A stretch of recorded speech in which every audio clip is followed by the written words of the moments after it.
La cathédrale de Radom est orientée vers le plus haut sommet des Tatras, dont le nom évoque un symbole celto-nordique, le chaudron. Malgré la distance de 260 km, la précision est au centième de degré. La procession chrétienne de Yasnagura est dirigée vers le mont celte de Radunia. Là encore, 170 km de distance et une précision étonnante. Radunia, Radom, ces deux noms sont construits à partir du mot polonais rada, qui signifie une assemblée, un conseil d'élus ou de décideurs. Ce mot, assemblée, est au cœur de la tradition celto-nordique, avec les assemblées de tribus ou ces conseils de druides qui se tenaient au solstice et aux équinoxes. Le Thing, chez les Nordiques, était un autre nom pour cette même vision de la communauté. Les chefs de tribus votaient librement en fonction de leurs intérêts personnels, formaient des coalitions ou déclenchaient des conflits armés avec d'autres tribus. C'est le contraire de l'Empire romain, avec à sa tête un empereur qui impose ses décisions, ses taxes et l'esclavage aux territoires conquis. Dans les langues germaniques, église se dit kirk ou kirche, ce qui signifie un cercle de pierre, encore une fois le lieu de réunion des druides. À Athènes, le mot grec « ecclésia » signifiait l'assemblée des citoyens, et ce mot « ecclésia » qui deviendra plus tard « église » ne désigne pas un bâtiment mais une assemblée de croyants dans les évangiles chrétiens. Par exemple, l'épître aux Galates de Paul est adressée à plusieurs assemblées des Galates, qui sont justement des Celtes qui s'étaient installés 300 ans auparavant au centre de la Turquie actuelle. Ces Galates lisaient le grec, mais parlaient surtout le gaulois, exactement comme en Gaule celte, ce qui a permis notamment aux premiers chrétiens issus de Turquie de prêcher l'évangile en Gaule.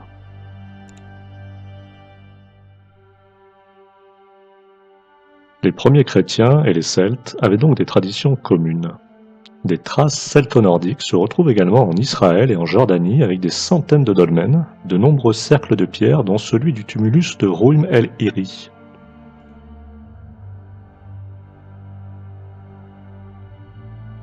Les cercles de pierre de Al-Azraq en Jordanie ne sont visibles que du ciel.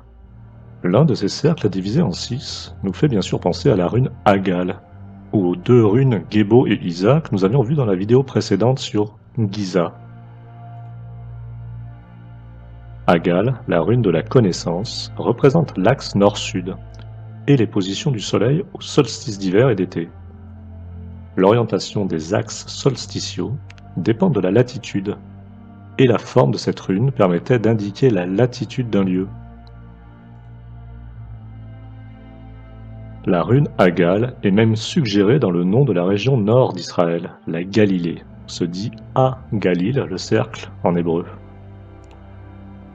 Un cercle découpé en 6, la rune Agal, A-Galil, c'est-à-dire la Galilée, arrêtons-nous sur cette région, souvent appelée dans la Bible la terre des païens.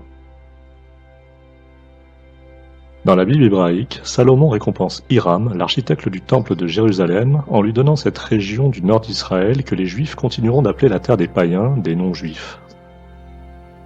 Moqués et méprisés par les Judéens, les Galiléens étaient décrits par Flavius Joseph, l'historien juif romain du 1er siècle, comme des gens laborieux, ennemis de l'oisiveté et tellement guerriers qu'ils tenaient tête à toutes les nations voisines qui les harcelaient.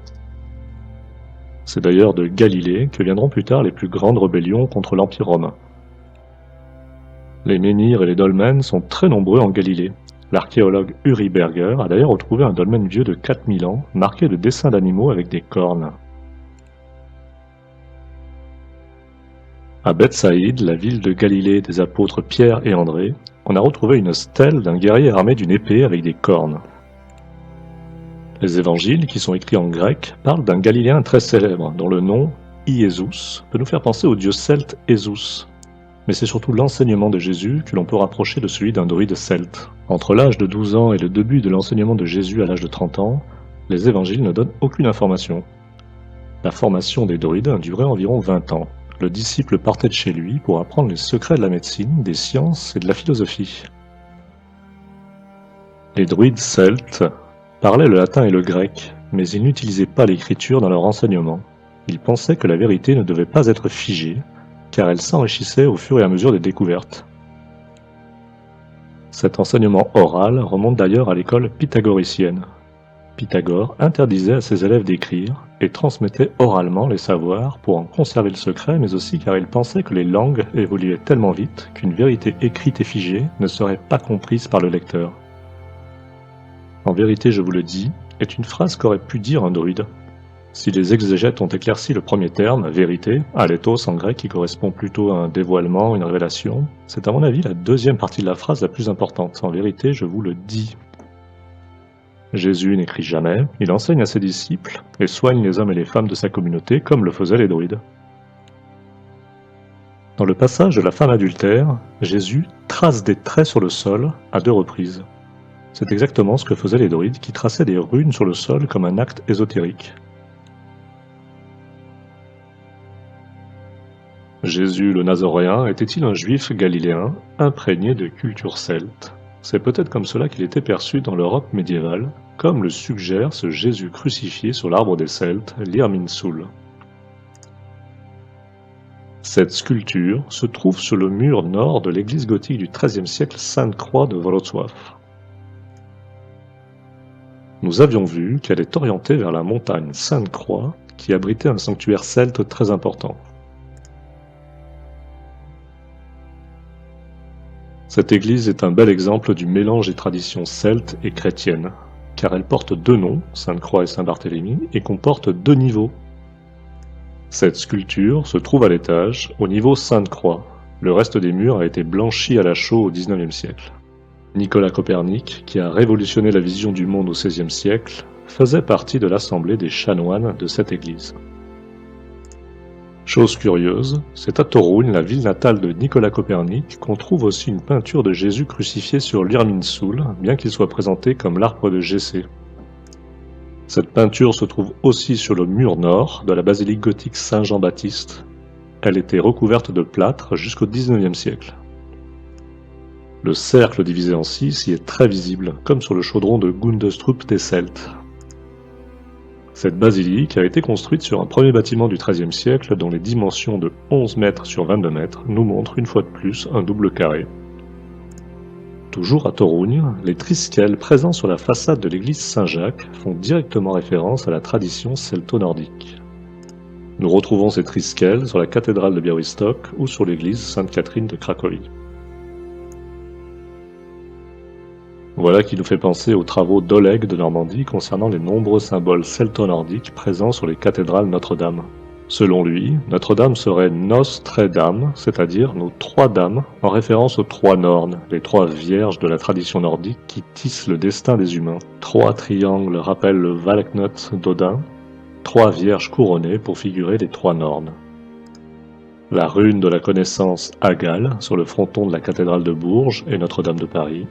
La rune Odal sur les cathédrales Notre-Dame de Chartres, Amiens et Paris. La rune d'Odin gravée sur les poutres de la charpente de Notre-Dame. La Trictra viking sur la cathédrale Notre-Dame de Bourges, de Reims et d'Amiens. Oleg cite Victor Hugo qui s'élevait contre la disparition de 28 statues qui garnissaient la façade de Notre-Dame de Paris.